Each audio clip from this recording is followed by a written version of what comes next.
Hey guys, it's Ben from EFI University. I'm here at BluePrint Engines with my great friend Billy Godbold and my brand new friend Josh, who's going to give us an amazing tour today. And I can guarantee you, if you know about BluePrint Engines, you probably think something differently about them than what they really are, because this place is mind-blowing.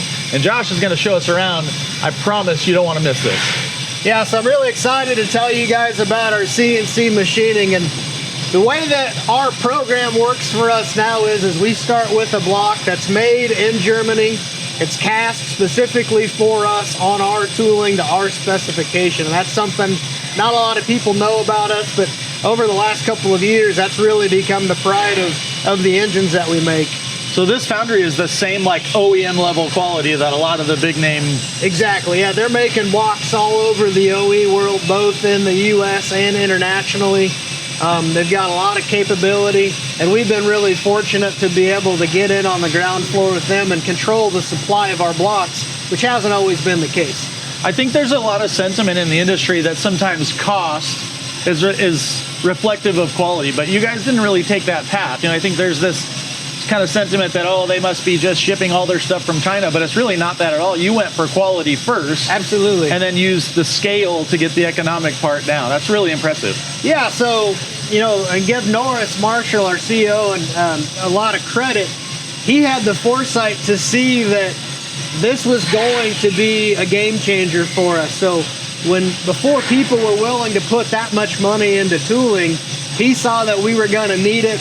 So not only did we develop the tooling, we've got our own design engineering team that help with the design, and there are parts of this block that are specific for us and for our application.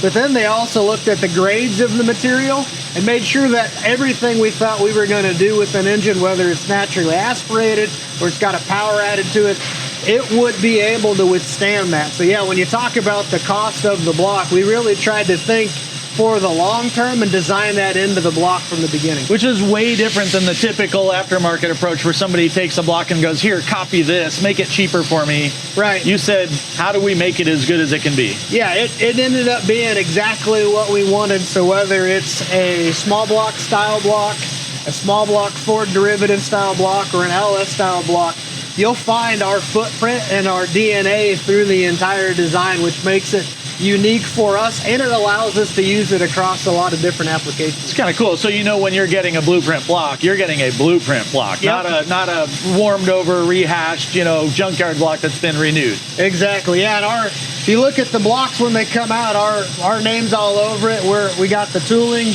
we're on the front of the block, we're on the cylinders of the block, we're all over the block, and it's something that's very intentional for us, so people can tell that when they buy a BluePrint engine, they're getting stuff that we designed specifically for our application. Yeah, and I don't think a lot of people know just how important what you guys do with Origin engines too. Your sister company does industrial, because you know, you start looking at this and this is like the foundation of your house. Exactly. If your block isn't good, you can't do anything else. You can't make a better foundation later. So you have to start with a great foundation. You guys really invested in the material and the size of it. And I don't think people understand, because we're used to rating things on horsepower, not on cylinder pressure or torque. Right. But a lot of your industrial applications actually have higher cylinder pressure, you know, higher torque ratings because of the turbocharged industrial engines than have on most of your race engines. So, yeah, you know, having a great foundation, y'all are leveraging what you're doing with Origin into BluePrint, making a great product for both. Absolutely, and we try to play those strengths together.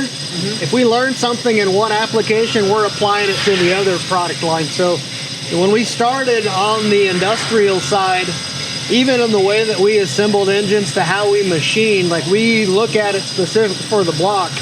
So when you look at the machining tolerances and capabilities, all of the key features are the same, but we actually machine it specific for the application. So an industrial engine, when we CNC machine it, it doesn't need all the motor mounts and all of that, but on the engine-specific applications that's going to end up in a vehicle, it's got the tolerances designed specifically for what it needs. And one of the things that we do for every block in the beginning, we actually develop the components that need to go with the block. We go through the specifications by block. It's not just a small block. You got different mains, different rear main seal. You got a lot of different things that are a part of it.